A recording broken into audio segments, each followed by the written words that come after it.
세계 명문 대학인 하버드 대학의 한 교수의 이야기입니다.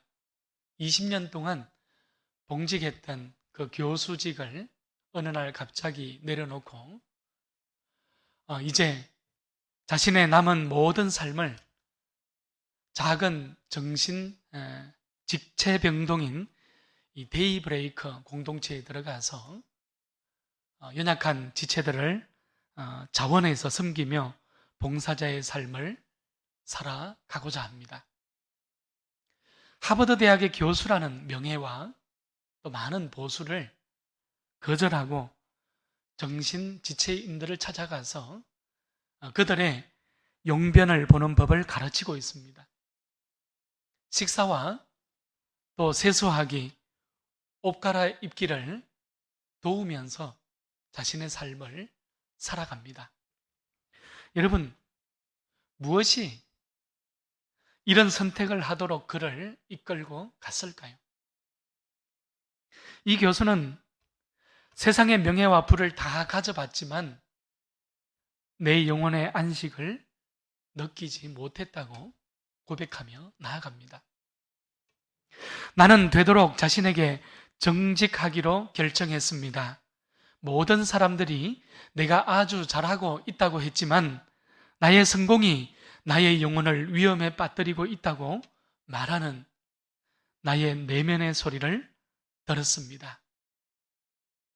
자신 앞에서, 하나님 앞에서 정직하게 서기를 원하는 자신의 내면의 소리를 들었다는 것을 지금 우리에게 고백하고 있는 것이죠. 여러분, 세상의 꼭대기를 향하는 오르막 인생이 아니라 진정으로 예수를 보는 것이, 진정으로 예수와 함께 하는 것이 인생의 눈을 뜨게 하고 자신의 삶에 대한 놀라운 통찰력을 가져다 준다는 고백인 것이죠.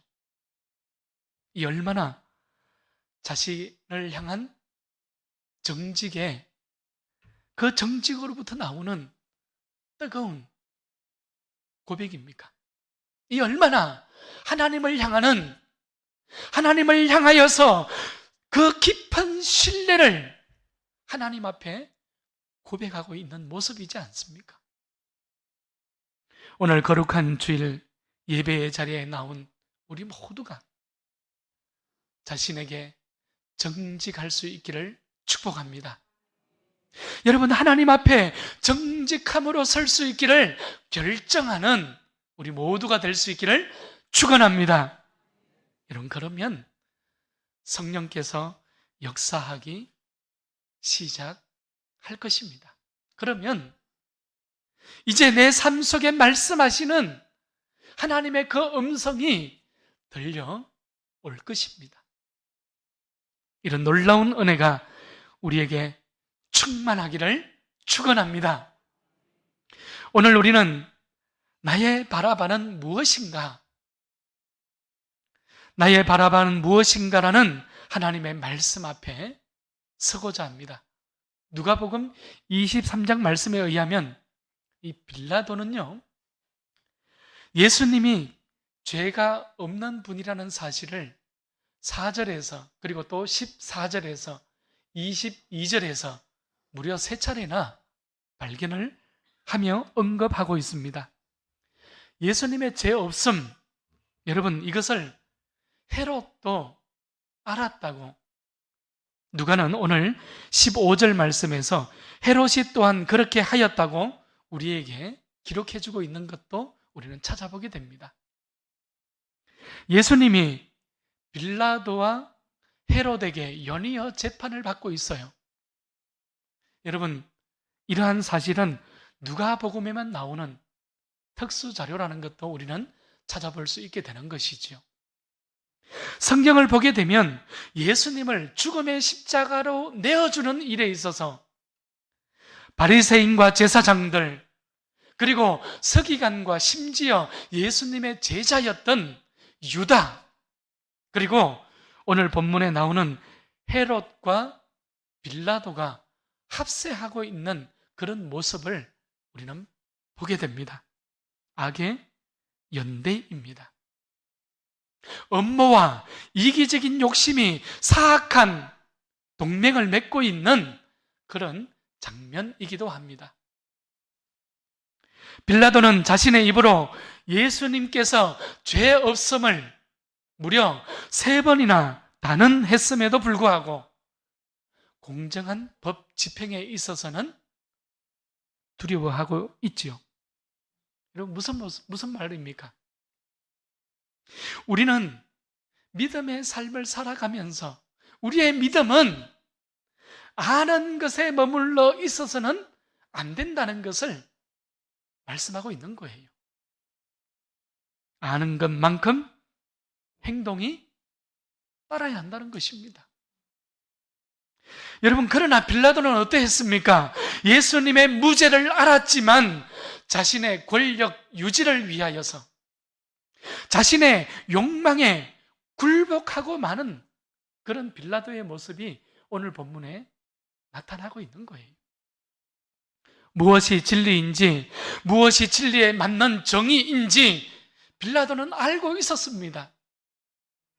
무엇을 행하여야 할지 알았지만 빌라도는 행동이 따르지 못했습니다. 알았지만 비겁해진 것입니다. 법정에서 지켜야 할 양심과 세워가야 할 가치를 배반했던 것이죠.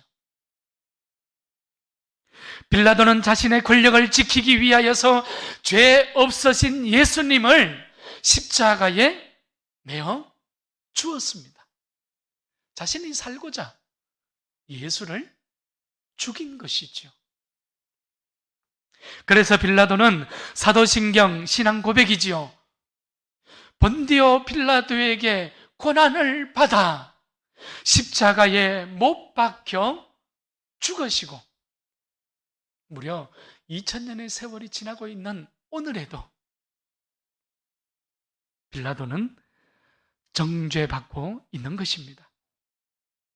빌라도는 법정에서 예수님을 재판하였지만 오히려 그 법정에서 빌라도 자신이 심판받고 있다는 사실을 우리는 또 보게 되는 것이지요. 진정한 재판자는 빌라도가 아니라 누구라는 것입니까? 예수님이라는 것입니다. 할렐루야. 여러분, 온 인류의 심판자는 오직 예수 그리스도 한 분뿐입니다. 야고보 사도는 야고보 4장에서 우리에게 피차 비방하지 말아라, 피차 판단하지 말 것을 우리에게 말씀하고 있습니다. 왜 그렇습니까? 심판자이신 분은 오직 하나님 한 분뿐이라는 것입니다. 입법자라는 오직 하나님 한 분뿐이기 때문에 여러분, 야고보는 비판하지 말아라, 판단하지 말아라, 비방하지 말아라고 우리에게 말씀하고 있는 거예요. 입법자로 번역되어진 헬라어가 노모데테스라는 단어입니다. 여러분, 이 단어는 놀라운 단어입니다. 노모데테스라는 단어는 신약 성경에서 야고보에서 유일하게 한 번만 사용되어진 단어이기도 한데, 이 노모스라는 단어와 그 다음에 티데미라는 단어가 합성되어서 만들어진 단어입니다. 그러니까 노모스는 나누다, 분해하다, 티데미는 지정하다, 고정하다는 단어니까 이 두 가지가 합쳐져서 지금 입법자는 오직 하나님 한 분이시다, 판단자는 오직 하나님 한 분뿐이시다는 것을 우리에게 드러내고 있는 단어가 노모데테스라는 단어입니다. 그러니 사람이 판단자가 아니라 하나님 한 분만이 유일한 판단자라는 뜻을 가진 용어가 되는 것이지요. 빌라도가 예수님을 판단했다는 것은 이런 의미에서 어떤 뜻이 됩니까? 빌라도 스스로 하나님의 자리에 올라서서 하나님과 같이 판단자, 심판자의 노릇을 했다는 것이 바로 오늘 본문에 빌라도가 서 있는 법정이 되는 것이에요. 우리는 하나님이 아니지요. 우리는 예수님을 대신할 수 없습니다. 오늘을 살아가면서 순간순간 선택하고 우리가 매일매일 순간순간 결정하며 나아갈 때에 예수님의 자리를 예수님께 내어드릴 줄 아는 우리 온 성도들이 될 수 있기를 축원합니다. 오늘 본문 25절 말씀을 보십시오. 빌라도는 예수님의 무죄를 알고도 헤롯에게 예수님을 보내지요. 예수님의 죄 없음을 알고도 예수님을 때려서 놓겠다고 언도합니다. 그런데 사람들의 목소리가 점점 커지고 있습니다. 무리의 군중의 목소리가 구체적으로 변해져 가고 있습니다. 사람들은 예수님 대신 바라바를 구하고 있어요. 예수님을 없이 하라고 요구하고 있습니다. 예수를 십자가에 못 박으라고 그 군중들은 일제히 한 목소리로 소리 지르고 있는 장면을 우리는 보게 됩니다. 똑같은 평행 본문이죠. 마태복음 27장 20절 말씀으로 가보게 되면 무리에게 충동질한 사람들이 있었습니다. 대제사장들이었어요. 수많은 군중들의 그 입속에 어떤 말을 넣어 주었습니까? 예수를 십자가에 못 박고 바라바는 놓아주라는 말이었지 않습니까? 빌라도는 비겁했던 판단자였습니다. 빌라도의 비겁함은 또 나타나고 있어요. 오늘 본문 24절 말씀을 보십시오. 자신이 가진 판결권을 누구에게 넘겨주고 있습니까? 무리들에게, 군중에게 자신이 소유하고 있는 재판관으로서 가지고 있는 그 판결권을 지금 넘겨주고 있는 모습을 우리는 보게 됩니다. 이에 빌라도가 그들이 구하는 대로 하기를 언도하고 그들이 요구하는 자 곧 밀란과 살인으로 말미암아 옥에 갇힌 자는 놓아주고 예수는 넘겨주어 그들의 뜻대로 하게 하니라. 빌라도의 책임 회피의 현장이죠. 우리가 살펴봐야 할 또 다른 한 사람이 있습니다. 예수님을 배반한 제자 유다입니다. 유다는 누구였습니까? 12제자 중에 한 사람이었지요. 12제자 가운데에서 이 돈의 수입과 지출을 담당했던 사람이 유다였습니다. 마태복음 26장에서 한 여인이 옥합을 깨뜨려서 예수님의 그 머리카락 위에 붓지 않습니까? 매우 귀한 나드 향유라고 기록을 하고 있습니다. 그때의 유다의 반응은 어땠을까요? 분개했다고 성경은 기록하고 있습니다. 여러분, 허비에 대한, 귀중한 것을 허비한 것에 대한 그 아까움을 가지고 분개했다고 유다의 모습을 성경은 기록해주고 있어요. 이것을 팔아 가난한 자들에게 줄 수도 있었겠다고 비난하고 있었던 것이죠. 그러나 예수님은 이 여인의 향유의 사건을 가지고 온 인류의 구원자이신 예수 그리스도의 그 십자가의 죽음을 준비한 일이었다고 그 한 여인을 칭찬하고 있는 것을 우리는 보지 않습니까? 뿐만 아니라 복음이 전해지는 곳이면 어디라 할지라도 땅 끝까지라 할지라도 이 여인이 행한 일도 기억될 것이라고 예수님께서 축복하고 있는 것을 우리는 보게 됩니다.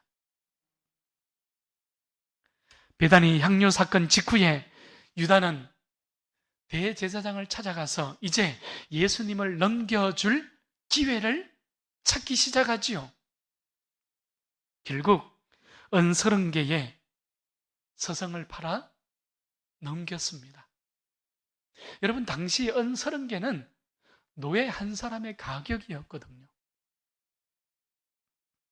그러나 유다는 스스로 뉘우쳐서 은 30개를 들고 대제사장을 찾아가서 도로 가져다 줍니다. 그러나 이미 돌이킬 수 없는 현실이 되었습니다. 유다는 그 은을 성소에 던져놓고 스스로 목매어 죽는 비참한 비운의 주인공이 된 것입니다. 오늘 본문에서 사람들은 예수님 대신에 바라바를 구하였습니다. 오늘 성경은 우리에게 묻고 있습니다. 나는 예수를 구하는 삶을 살아갈 것인가? 아니면 바라바를 구하는 삶을 살아갈 것인가? 성경은 오늘 이 시간 우리에게 묻고 있는 거예요. 오늘 나의 바라바는 무엇인가? 질문하고 있습니다. 대제사장들과 서기관, 바리새인들과 유다, 그리고 헤롯과 빌라도에게 바라바는 무엇이었습니까? 그들의 바라바는 자신의 권력이요, 명예요, 이기적인 욕심이었습니다. 여러분, 유다에게 바라바는 무엇이었을까요? 예수님을 팔았던 단순히 은 30개가 유다에게 바라바는 아니었을 것입니다. 유다에게 바라바는 자신의 욕심으로부터 나온 변형된 거짓인 것이죠. 일그러진 자만감이라고도 이야기할 수 있겠습니다. 여러분, 간혹 성경학자들은 유다를 민족의 독립을 열망했고 민족의 독립을 위하여서 싸운 그런 투쟁자요, 희생자였다고 해석을 하는 사람들이 간혹 있습니다. 여러분, 그러나 성경은 유다를 어떻게 평가하고 있을까요? 성경에서 요한복음 12장 6절을 보게 되면 유다를 향하여서 그는 도적이었다고 평가하고 있습니다. 요한복음 17장 12절에서는 멸망의 자식으로, 또한 6장 70절에서는 가룟 유다를 향하여서 마귀로 평가하고 있는 것을 우리는 보게 되는 것이죠. 예수님은 십자가를 앞두고 12제자에게 오늘 밤에 너희가 다 나를 버릴 것이다, 배신에 대한 말씀입니다. 주님께서 말씀하셨죠. 그때의 수제자 베드로는 모두가 주를 버린다 할지라도 나는 결코 주님을 버리지 아니할 것입니다, 이렇게 호언장담했지 않습니까? 그러나 베드로는 그날 밤 닭이 울기 전 3번 주님을 모른다고 부인하게 됩니다. 처절한 실패의 현장이었습니다. 여러분, 오늘 이 베드로에게 바라바는 무엇입니까? 여러분, 오늘 베드로는 예수님을 의지하기보다 자신의 자신감을 더 의지했던 거예요.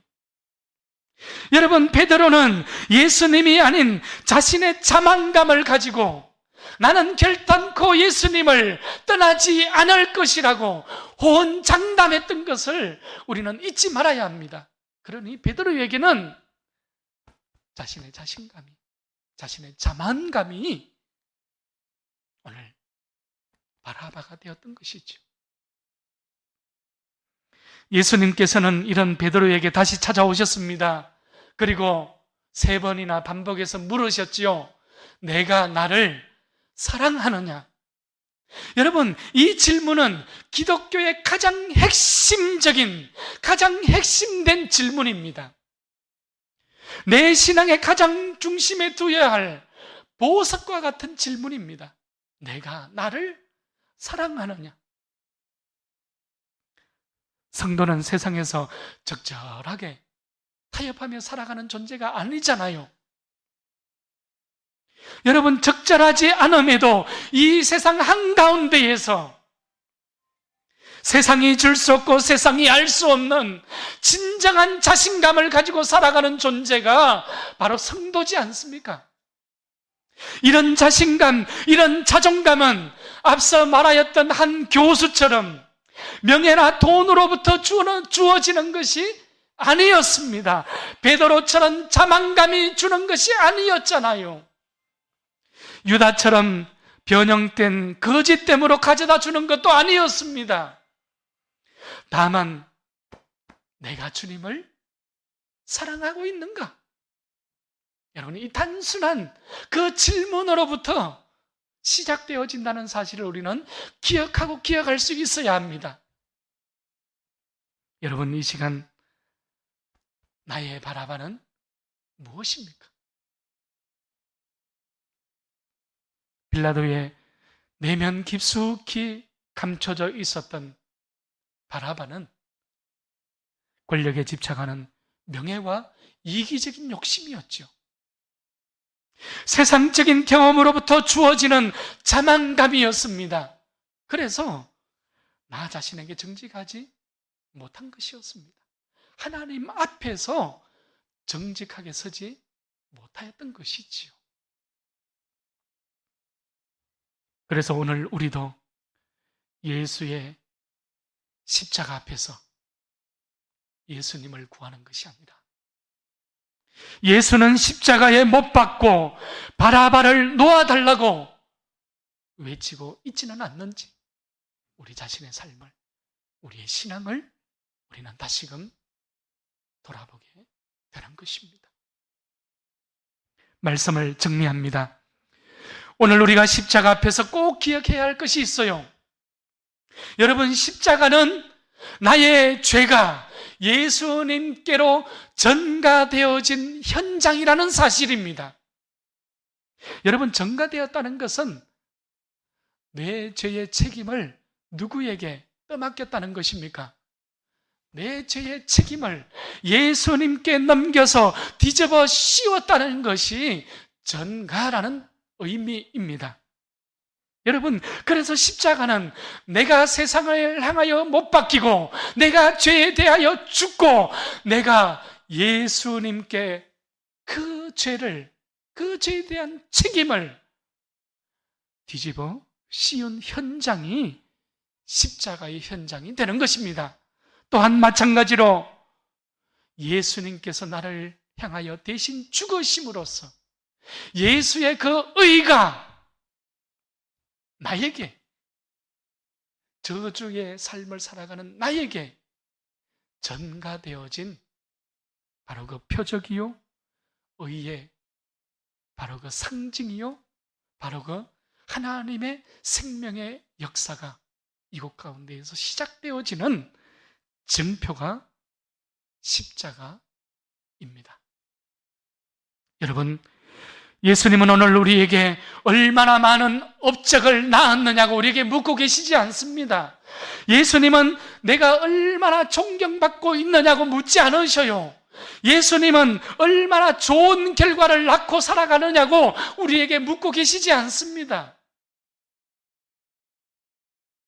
예수님은 수많은 사람들이 배신하고 제자들이 배신하였지만 오늘도 홀로 그 십자가를 향하여, 죽음의 길을 향하여서 뚜벅뚜벅 걸어가고 계시는 것입니다. 그러시면서 오늘 우리 한 사람 한 사람을 만나주고 계시는 것이죠. 외롭고 지친 모든 사람들을 주님께서 품고 계시는 것입니다. 그리고 어둠과 좌절로 절망과 죽음으로 가득한 이 땅 가운데에 구원의 길이요, 생명의 길을 십자가로 열기를 소망하셨던 것입니다. 성도 여러분, 이제 십자가 고난의 한 주가 시작되어집니다. 십자가에서 멸망을 이기신 예수님을 만날 수 있기를 축원합니다. 여러분, 십자가에서 거짓과 죽음을 이기신 참 소망의 빛이신 예수님을 만날 수 있기를 축원합니다.